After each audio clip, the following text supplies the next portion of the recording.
Го следите отвореното студио на 1 ТВ, од овој момент со мене Ацо Кабранов и на самиот старт веднаш се вклучуваме со колегата Линковски, со колегата Антонио Крстевски од автопатот Скопје-Тетово. Како што верувам дека сте веќе информирани, пред 2 часа таму се случи голема трагедија. Автобус се преврте, веќе има јавување и за неколкумина загинати и многу повредени. Антонио го повели. Кои се последните информации што се случува таму сега? Ацо, добро вечер. Сликата, како што може да се види кај селото Ласкарци на излезот од Скопје е стравична. Тука пред неколку часа се преврте автобус на една компанија кој што се обраќал на релација Скопје-Гостивар. Од она што можевме да го слушнеме досега, иако се уште не е потврдено, се зборува дека има најмалку 8 жртви во сообраќајната несреќа и голем број на повредени патници кои што во моментот биле во автобусот.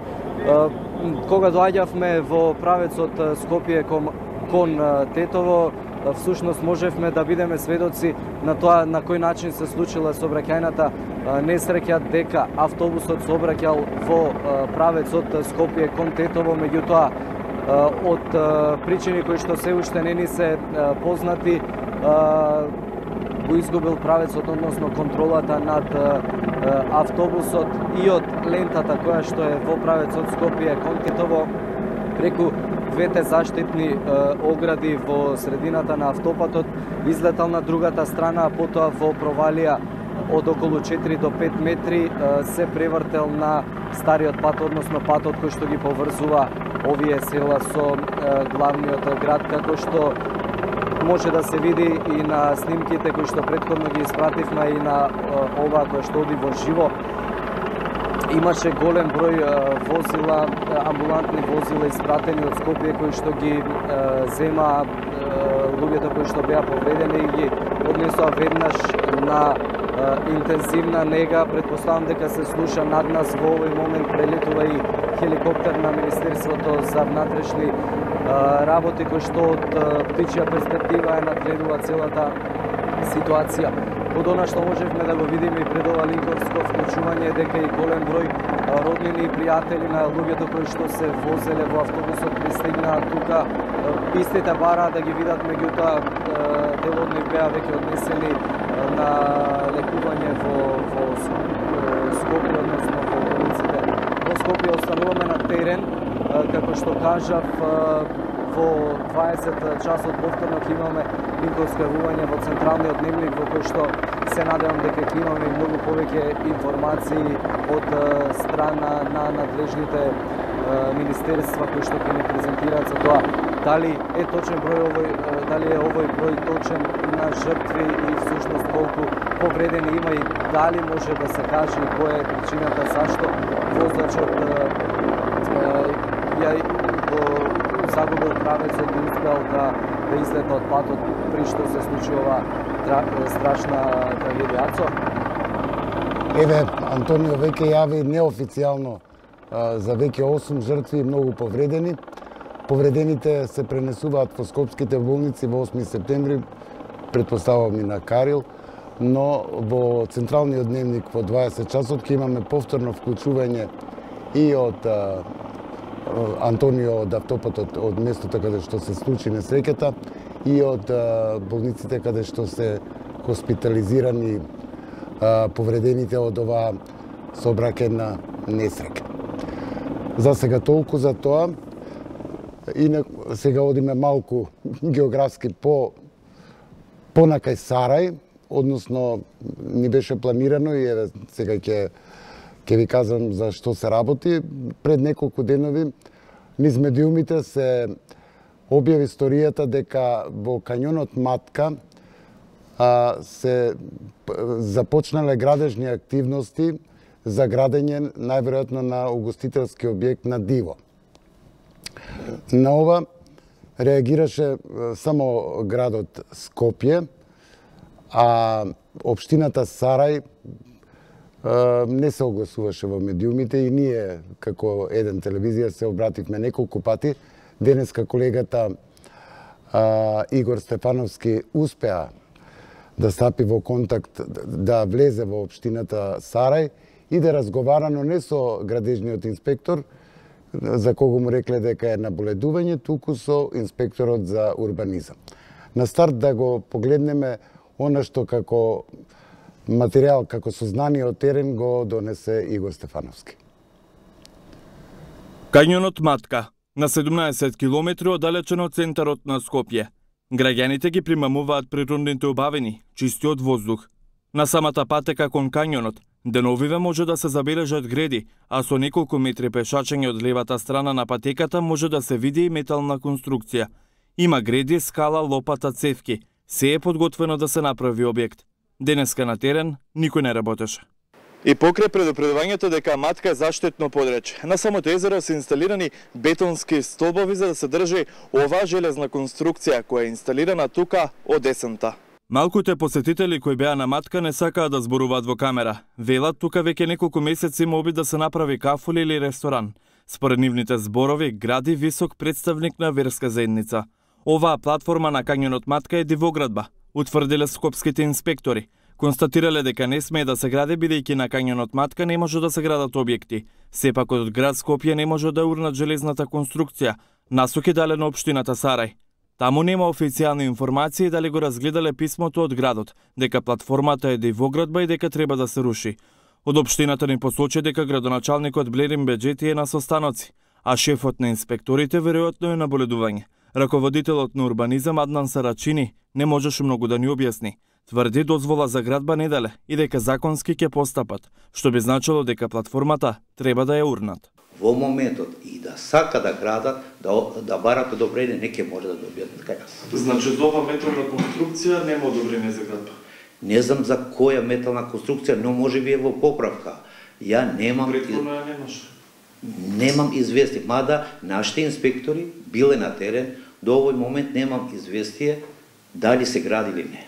Од град Скопје информира дека е издадено забрана дека не е дозволено таму да се гради. Имате ли таква информација вие добивате? Не мора да имаме информации ни од град Скопје. Ние сами знаеме дека нигде не сме да се гради без дозвола. Не мора, ние сами знаеме дека секој објект што се гради во наша територија и во територија на Република Македонија треба да има некаков документ или одобрење или решение. Сарачини објаснува дека е при крај планот за урбанизација на Матка, што ќе биде предаден до град Скопје, за да се прецизира како законски да се урбанизира кањонот Матка. Токму Матка пред 4 години беше прогласен за еден од најубавите кањони во Европа. Престижниот британски весник Guardian тогаш го смести на второ место од листа на 10 најубави кањони, со совет до посетителите дека тука може да се одморат, а забележат на ретките автобуси кои ве носат до кањонот Матка. Дали сме на прагот сето ова да биде уништено? Еве и од прилогот можеме да заклучиме дека од општината Сарај имаме одговор што не е одговор, значи без одговор. Овде со мене вечерва во студиото го поканив главниот инспектор на град Скопје, Мирослав Богдановски. Добро вечер. Добро вечер. И колегата кажа и вие веќе информиравте во јавноста дека пред 2 дена дека направивте инспекција на местото каде што се гради откако во медиумите излезе таа сторија. Да. И што констатиравте? Констатиравте дека некој почнал да гради на диво. Да, веднаш по надписите од новинари и социјалните мрежи веднаш искочивме на терен со инспектори.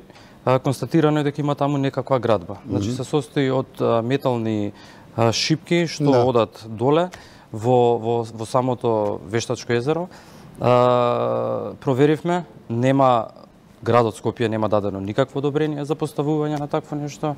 А општината? Општината се обративме со допис, веднаш се обративме и до општината Сарај, се обративме исто така до инспекцијскиот совет, каде што во наредниот период, како град Скопје, ќе бараме една координирана акција со општината Сарај и со државниот градежен инспекторат да утврдиме секој во своите надлежности за што се работи. Можно ли е инвеститорот тој што почнал да гради да си продолжи да гради Имате ли ингеренции да му го срушите тоа, бидејќи очигледно е дека општина Сарај се прави малку наудрена?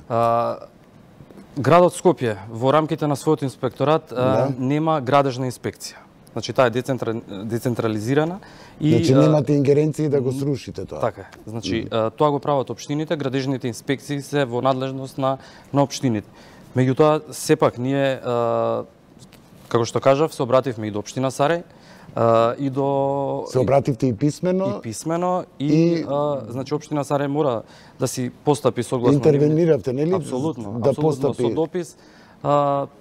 Така добивте одговор од нив или немаме одговор, така да и со државниот градежен инспекторат ќе исконтактираме и како што реков во дописот до инспекцијски совет бараме една координирана акција, значи на општината, на државниот градежен инспекторат и на градот Скопје согласно ингеренциите. Градот Скопје има своја комунална инспекција, исто така има инспекција за животна средина.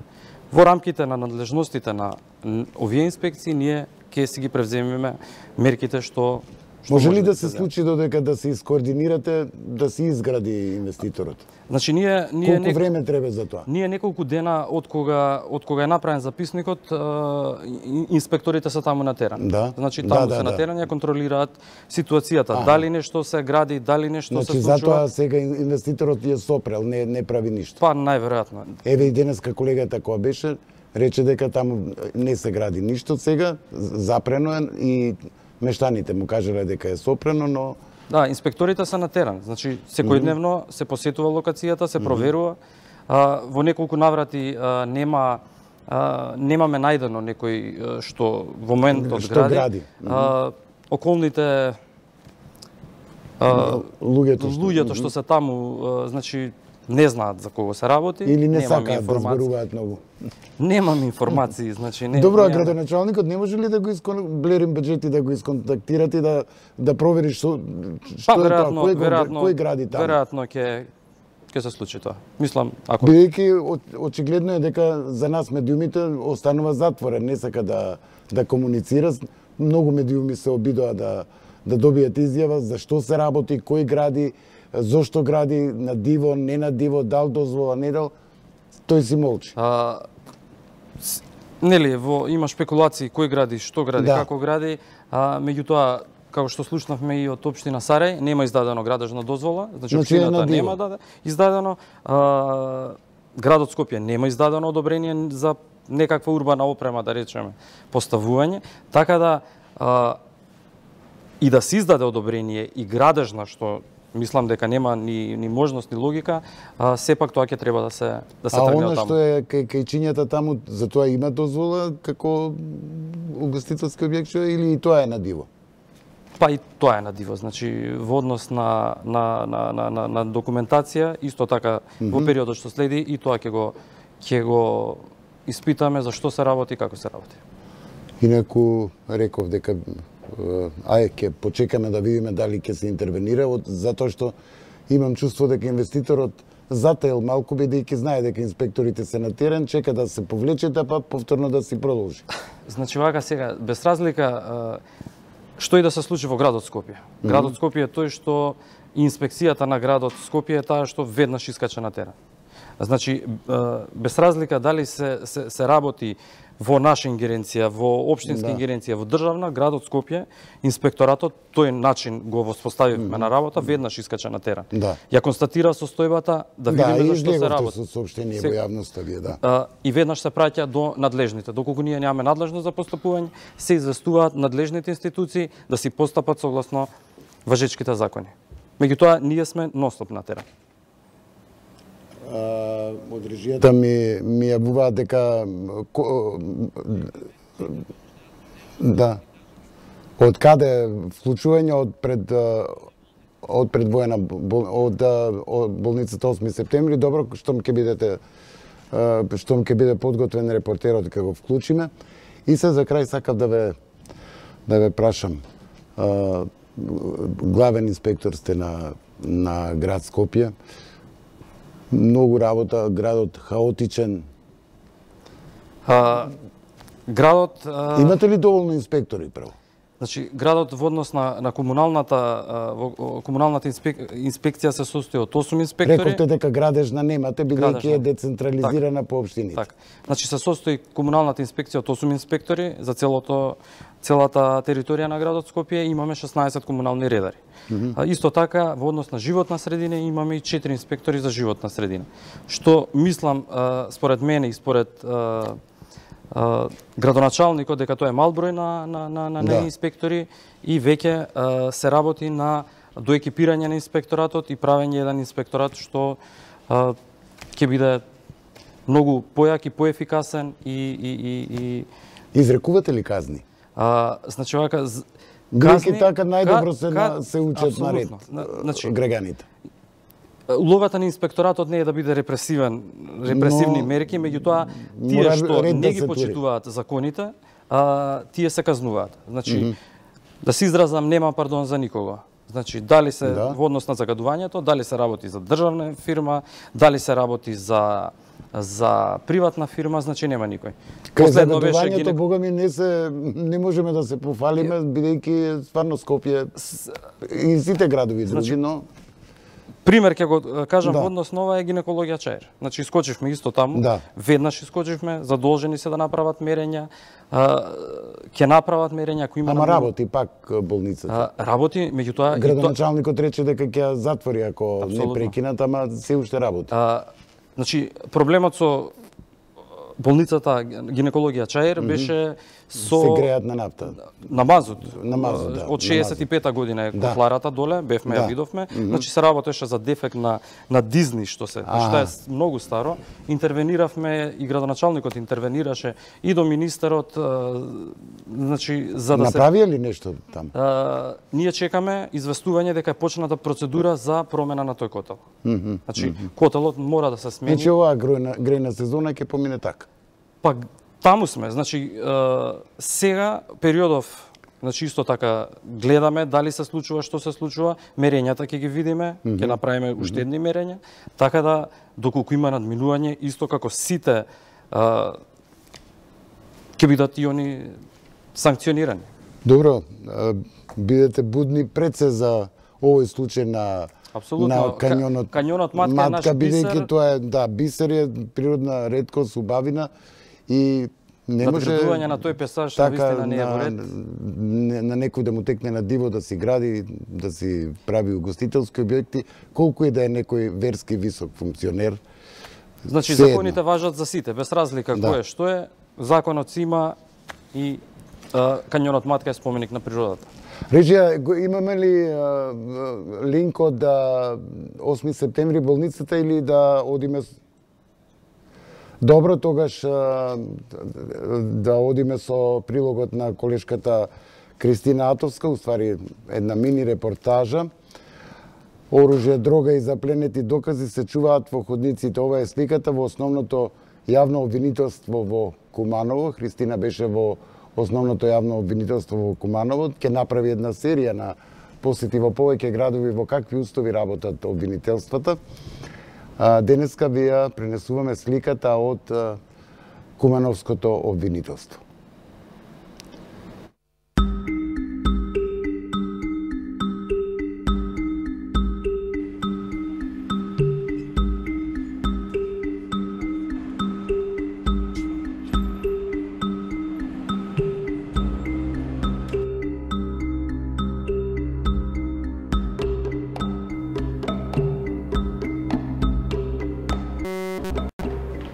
Се наоѓаме во основниот суд во Куманово, каде е сместено и основното јавно обвинителство во овој град. Со мене е вишиот јавен обвинител, односно шефот на вишото јавно обвинителство, господинот Хајлурахи.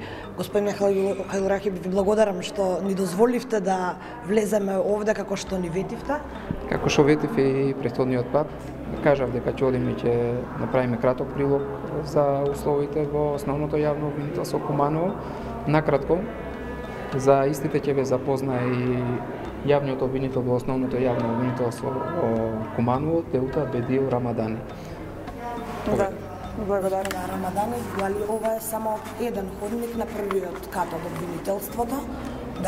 Дали ова се единствените простори кои ги користи обвинителството или имате повеќе простори на располагање? Да, значи моментално јавното обвинителство во Куманово е сместена во оваа страна, во една страна на ходникот, на судската зграда и ги користиме единствено само овие простори што се тука. Повелите. Повелите. Колку простори има вкупно? Има 8 канцеларии, каде што су сместени сите обвинители, заедно работат со стручни соработници во исти канцеларии, по двајца обвинители се сместени, таму се води истрагата, се сослушуваат странки и значи имаме проблеми со водење на истрагата, немаме просторија каде што треба да се сослушуваат странките, малолетни лица, оштетени, жртви. Во овој ходник што е ова што можеме да го? Во ходникот се сместени, како архива служи ходникот, овдека се постарите предмети што ги користиме од време на време ако некој адвокат или некоја странка поднесува некое барање за било што повторување на постапка или така натаму, тука се сместени бидејќи немаме простор за архивата. Исто така вреќите што ги гледате значат повелите, да.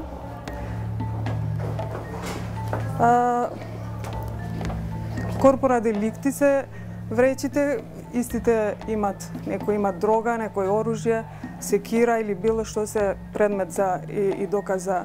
Сакате да кажете дека веднаш до ова архива која се наоѓа во ходникот, во овие вреќи кои ги имате на подот се наоѓаат запленети оружје и запленета дрога? Да, исто така и по канцелариите на обвинители имаме вакви вреќи, докази, корпора деликти. Кој се грижи за безбедноста на овие работи?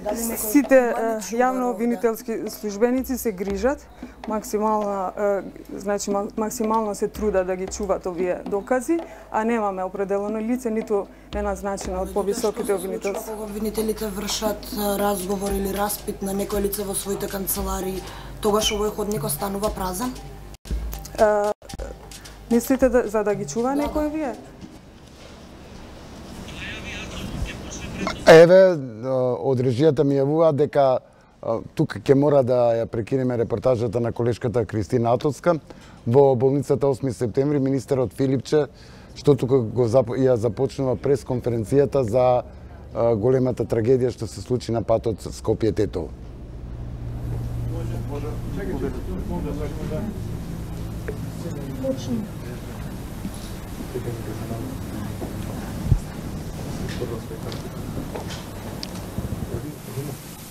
Може да почнеме да ќе заруци. Повелете министр. За жал се случи тешка сообраќајна несреќа пред неколку часа на автопатот Скопје-Тетово. Се преврти патнички автобус со 50 на патници во него. Веднаш после добивањето на информацијата, јас лично се упатив на лице место. Ги упативме и возилата за итна медицинска помош од здравствениот дом во Скопје, понатаму од приватните институции Невромедика и Систина. Сите болнички возила излегоа на лице место, се даде прва итна помош на самото место и пациентите се транспортираа тука во скопските болници. Во болницата 8 септември се примени 25 пациенти, 22 се хоспитализирани, тројца се полесно повредени од вкупната бројка и веројатно ќе бидат пуштени на домашно лекување. 4 пациенти се наоѓаат во оделот за интензивна нега и кај 20 пациенти се спрема хируршка интервенција.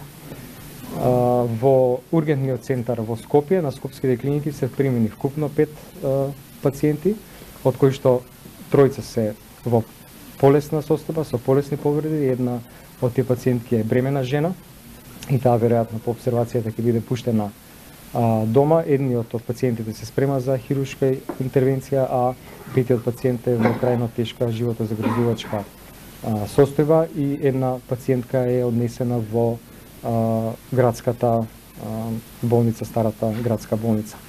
Вкупниот број на загинати лица е 13. Навистина може да констатирам дека искрено жалам. Изреагиравме веднаш кога ја добивме информацијата.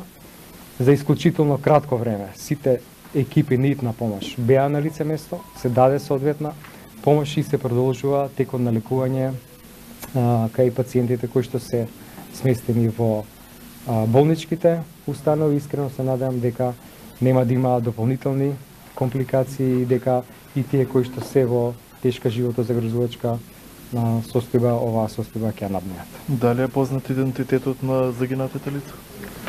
Сега се вршат овој проверки, ние го знаеме идентитетот на тие пациенти кои што се примени свесни и ориентирани, а сега полицијата работи на утврдување на идентитетот на останатите. Дали има деца? Нема деца, меѓутоа има и луѓе на помлада возраст на 25-30 години. А тие се враќале кон гостива, работеле на лице место или заводници и 7 се починати на лице место, 5 се починати тука, реанимирани, за жал реанимацијата е неуспешна во болницата 8 септември. Почината е пациентката во старата градска болница и едната пациентка која што е во крајно тешка состојба на клиниките. Колку се овде тешка е во 8 септември? Вкупно 4 пациенти и една која што е на хируршка интервенција. Какви хируршка со какви повреди се тие што се потешки, глава, било дробови? Политравматизирани се пациентите, зафатени се повеќе системи. Дали возачот е меѓу загинатите? Не е меѓу загинатите. Се работи за патници кои што работеле во Скопје и се враќале дома? Навистина не знам. Веројатно дека. А каква е состојбата на возачот? Многу тешко да се... Имаше спекулации дека возачот наводно имал инфаркт? Полицијата разговараше со возачот, така може да ги прашате.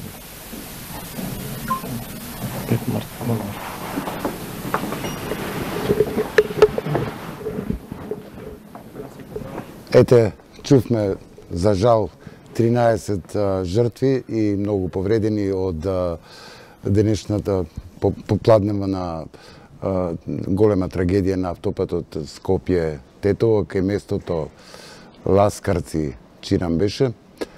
За 10 минути ќе биде централниот дневник, повторно ќе се вклучиме од Линковски и од местото каде што се случи трагедијата и од болниците каде што се сместени повредените од оваа несреќа.